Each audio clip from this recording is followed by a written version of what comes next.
With over $11 trillion in assets, BlackRock isn't just another player in the investment game. They're the world's largest asset manager, and their financial power and influence are off the charts, way beyond what most of us can wrap our heads around. It's no wonder some people think BlackRock practically owns the world, and honestly, they're not that far off.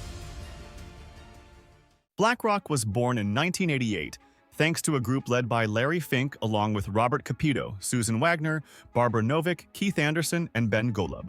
Back then, it started as Blackstone Financial Management, a spin-off from the private equity giant Blackstone Group, focused on risk management and fixed income assets. Fink, the man behind BlackRock's rise, had already made a name for himself at First Boston as a bond trader, pioneering the use of mortgage-backed securities in the 1970s. He wanted to go out on his own in 1988, so he reached out to a few key contacts from his old job, including Ralph Schlosstein and Steve Schwarzman, who later co-founded Blackstone. But First Boston wasn't thrilled with Fink leaving and potentially taking his skills to a rival. Fink managed to strike a deal where he'd start his own company but would own just 40%, with First Boston holding the rest. That's how Blackstone Financial Management kicked off, with Fink as CEO, a $5 million investment, and 7 employees. The company focused on helping pension funds and endowments manage fixed income assets, especially through mortgage-backed securities. By 1992, Fink and his team bought out First Boston's stake, and the company officially became BlackRock. A few years later, in 1995, BlackRock merged with PNC Financial Services asset management business, with PNC holding a 40% share of the new company. Under Fink's leadership, BlackRock went on a shopping spree in the 2000s,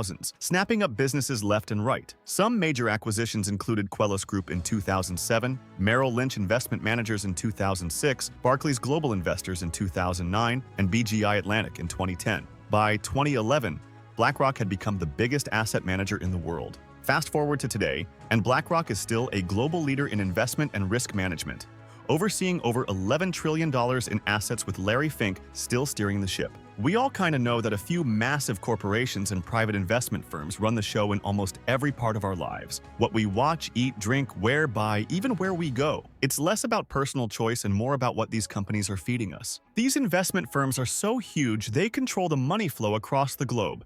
And while it seems like there are hundreds of competing brands out there, the truth is most of them are owned by a handful of giant parent companies.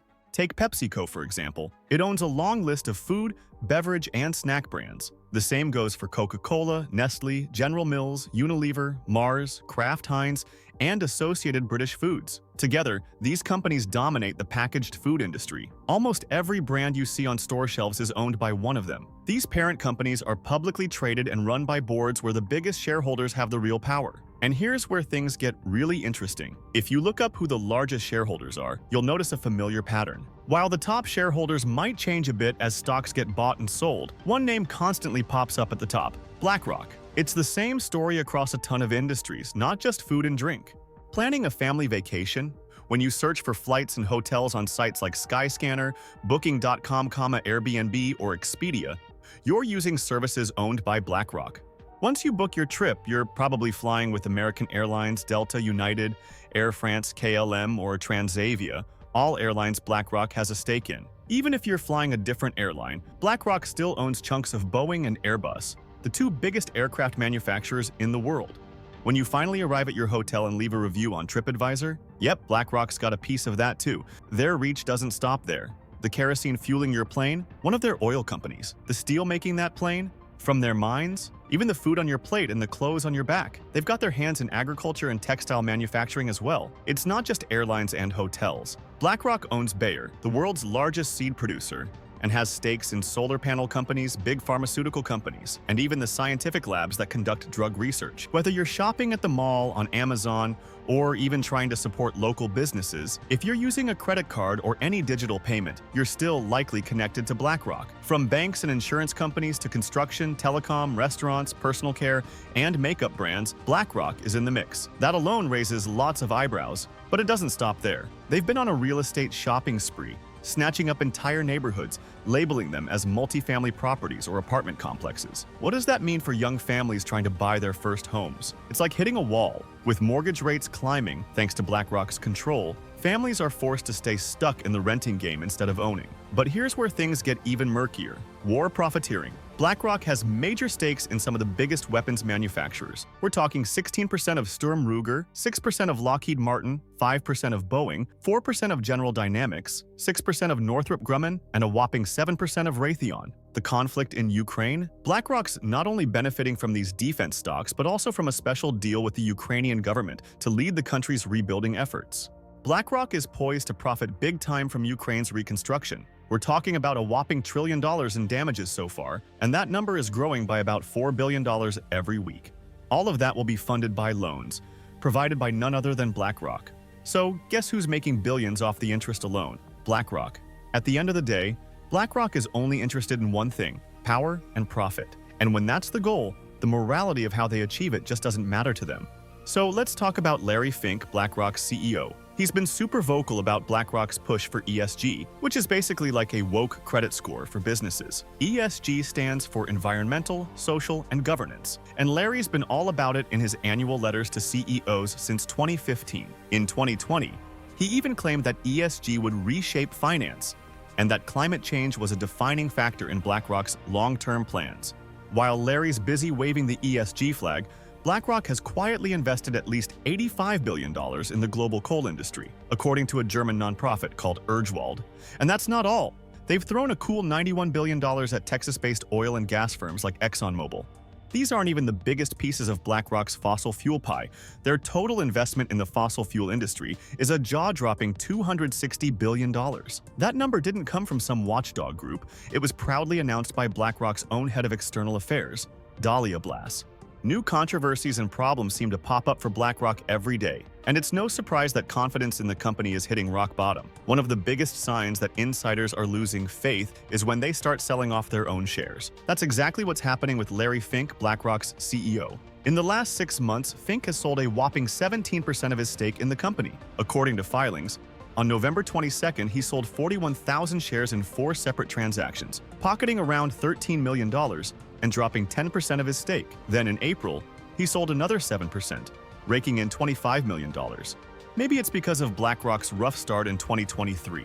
Their first quarter earnings were down 18% year over year, and the company blamed it on lower markets, a stronger dollar, and shrinking performance fees. If their revenues keep falling for a 6th or even 7th quarter, investors are going to smell blood in the water. A big sell-off could follow, tanking BlackRock's stock price and stripping away the company's power. So it seems like Larry Fink is bailing out while he still can, and that's definitely not a good sign. Credibility is everything right now for BlackRock, and that probably explains why Fink has started to backpedal on ESG. Now suddenly, ESG doesn't seem like such a big deal for BlackRock. At a November conference hosted by the New York Times, Fink openly admitted that they'd only push ESG policies if it benefits shareholders. In other words, BlackRock's ESG push was never really about saving the planet. It was always about making money, and this backfired big time. Republican states are hitting back hard. It all kicked off on August 19, 2023, when 19 Republican state attorneys general signed a letter accusing BlackRock of putting its ESG goals ahead of making profits for pension funds. They didn't just talk, they started yanking their money out. First up was Arkansas's state treasurer, who pulled a whopping $125 million from BlackRock's money market accounts, blaming the firm's global political meddling.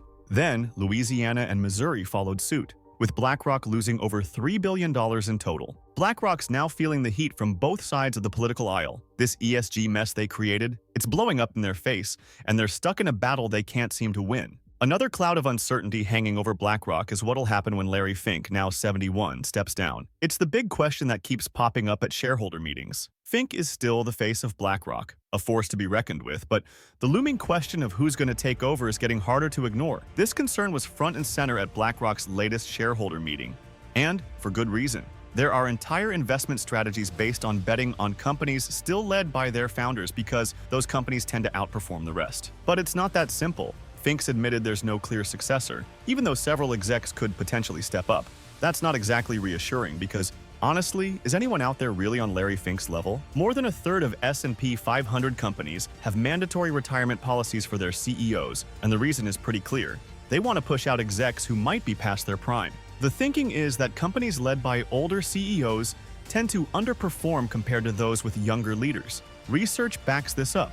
Studies found that for public companies in the S&P 1500 between 1993 and 2005, each extra year a CEO stuck around led to a 0.3% drop in company value. On top of that, older CEOs were less active when it came to shaking things up, whether it was hiring, firing, mergers, or partnerships. Will this take BlackRock down? Not likely. Even if their assets under management started shrinking by a few percentage points each year, BlackRock is so massive that it'll stay a major player for a long time. But every giant hits its peak eventually, and this might be a sign that BlackRock's peak could be on the horizon.